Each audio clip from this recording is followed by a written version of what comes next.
Phone. Hello Sharma ji, advance भेजो, काम हो जाएगा। అక్కడ కోట్లలో డీల్, ఇక్కడ ఏకగ్రీవ ఎన్నిక, రెండు ఒకేసారి జరిగాయి। అభి బోల్ రే ముझे కంగ్రాచులేషన్స్। राजप्पा जी, एक ही नॉमिनेशन डाला तो एकग्रीवम होता है, दो डाले तो कैसा होता है?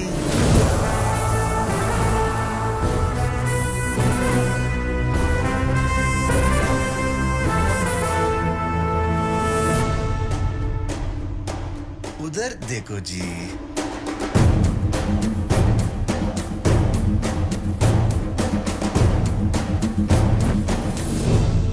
ఆల్రెడీ ఒక నామినేషన్ పడిపోయింది, మీది రెండోది। అభి బోలుంగా సబ్కో కంగ్రాచులేషన్స్। అయినా మీ ఇద్దరిలో ఎవరైనా గెలవండి, నాకు అనవసరం। నాకు ఎలక్షన్స్ జరగటమే ముఖ్యం। వెనక ముందు చూసుకోకుండా నాకే ఎదురుస్తున్నావు। జింక ఎంత పరిగెత్తినా పులి పంజాకి దొరకనంత వరకే। సేమ్ కండిషన్ అప్లై, నా పంజాకి నువ్వు దొరికినంత వరకే। పులి జింక తొక్క తోలన్నావంటే బొక్కలేసి తొక్కించేస్తా నాకు కొడక। నారాయణ మూర్తి గారు, నీ పేరేంట్రా? నీ పేరేంటి? అయితే ఏడుగులా గొప్ప। కలెక్టర్ మీద చేస్తే గవర్నమెంట్ మీద చేస్తే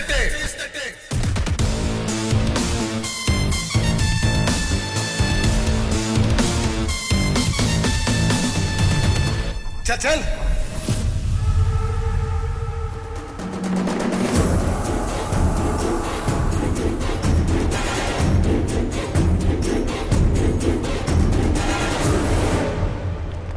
నమస్తే రాఘవయ్య గారు। నమస్కారం సార్ నమస్తే సార్। ఇన్నాళ్ళకి ఫస్ట్ టైం నామినేషన్ పడింది। ఈ సంతోషంలో మన ఊర్లో జాతర జరిపిస్తున్నాం, మీరు తప్పకుండా రావాలి। ఏ రావచ్చుగా? నాకు జాతర అంటే భయం, నేను రాను।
నామినేషన్ వేసిన రోజే కలెక్టర్ పై గుర్తు తెలియని దుండగుల దాడి, అది రాజప్ప పనే అనుకుంటున్న జనం। కలెక్టర్ కు ఎటువంటి గాయాలు కాలేదని గుంటూరు జిల్లా కలెక్టరేట్ ధృవీకరించింది।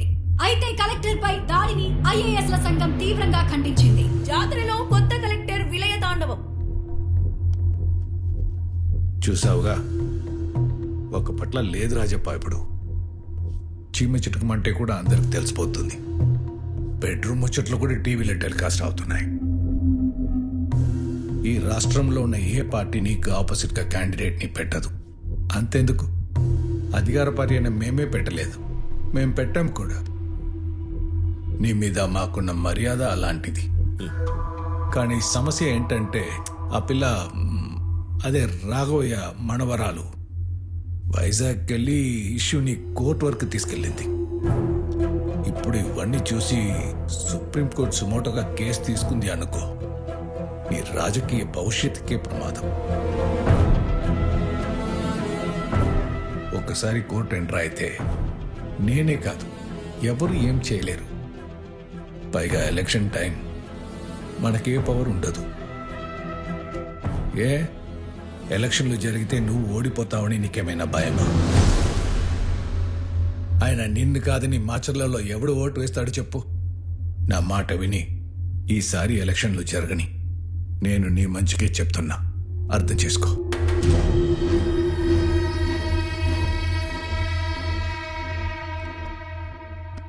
నువ్వు చెప్పినట్టే చేశా. రాజపై ఎలక్షన్లకి ఒప్పుకున్నట్టే. అది చాలు సార్, మిగతా అది నేను చూసుకుంటాను. ఎన్నేళ్ళు మేమెవరు అధికారంలో ఉన్నా వాడి అరాచకాల్ని ఆపలేకపోయాం. కానీ నిన్ను చూస్తే ఆపగలవని నమ్మకం కలుగుతుంది. ఏది ఏమైనా అక్కడ ఎలక్షన్లు జరగాలి. దానికి నా సపోర్ట్ నీకు ఎప్పుడూ ఉంటుంది. All the best.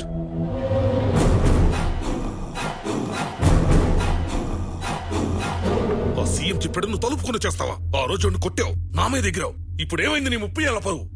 ఎప్పుడు లేని ఎలక్షన్ ఇప్పుడేంటి? కోర్టులకి జడ్జిలకి భయపడి వదిలేస్తే రేపు 10 మంది పోటీ చేస్తారు. నా టర్మ్ వచ్చినప్పుడు నేను అయ్యా బాబుని అడ్డమైన కొడుకులందరికీ ఓట్లు అడుకోవాలా?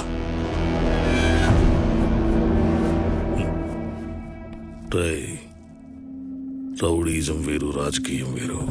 రాజకీయం చేయాలంటే ఇప్పుడు ఏం చేయాలో తెలుసుండాలి. ఈ ఒక్కసారి సీఎం చెప్పింది నమ్ముదాం. తేడా వస్తే మన పద్ధతి మనకుందిగా.